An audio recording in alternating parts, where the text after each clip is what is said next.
Today is Labor Day, which recognizes the American labor movement and the contributions workers have made in this country. So what's the overall state of work in this country and the key issues impacting the labor industry? Joining us now to discuss is Jason Greer, labor relations expert and founder of Greer Consulting, which is a labor management and employee relations consulting firm. Welcome. Hey, thanks for having me. It's a pleasure. Okay, so what is the overall state of the U.S. workforce right now? We're looking really good. And I know there were serious concerns, especially in the last jobs report, that we're going to, inflation has gone up, that where recession is around the corner, and nothing has been revealed. It looks like we're nowhere close to a recession. The economy is still strong. In terms of the job market, the economists predicted that we would add 176,000 new jobs. That number is around 114,000 new jobs, which means that the economy is softening a bit, but it's still strong. Unemployment has not gone over that magical number of 5%. We are still doing well. All right, well, that's encouraging to hear. Can you break down the Absolutely. wage compression and how this impacts workers? Absolutely. So they call me the employee whisperer, which means that I'm on the road about 200 days out of the year.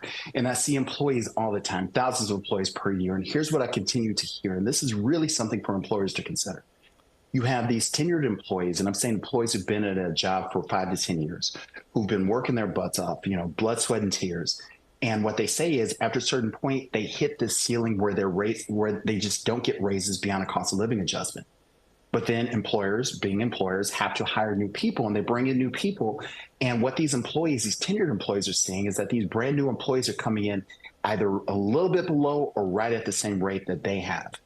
In the minds of employees, this feels like a kick in the gut because they're like, wait a minute, I've given you everything. This person who doesn't know anything about this organization comes in, they're making as much as I'm making, and I have to train them. Wage compression is a serious issue that employers really need to adjust within their workforce. So who holds more power right now? Is it the employer or the employees? If you had asked me that question 2 years ago, I would have said it's the employees market.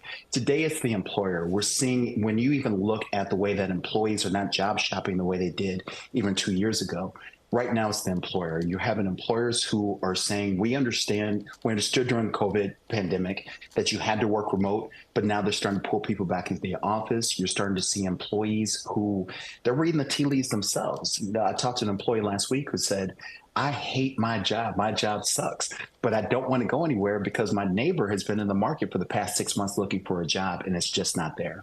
So right now, let's say it's more of an employer-driven market. And what does the future of work look like when it comes to employee relations? Here's what the future looks like. The future looks like you. It looks like me. It looks like we're seeing diversification of the workplace. We're seeing more employees who are legitimately asking their employers, look, I can give you all these things that you need in terms of your products, goods, and services, but what are you giving me in terms of making me feel like I'm part of something bigger than myself? So what I see in terms of the future of the workplace, we are doing well. But I think what employers really need to really embrace is the fact that, technology can make us believe a lot of things. Artificial intelligence can make us believe a lot of things, but you have to invest in your employees because that's where it's at. Jason Greer, labor relations expert and founder of Greer Consulting. Thanks so much for joining us. I love your nickname. Did you say it's employee whisperer or employer whisperer? The employee whisperer. I didn't give myself that name. My clients did. I can understand why you have it. Thank you very much, Jason. Hey, thank you. It's a pleasure.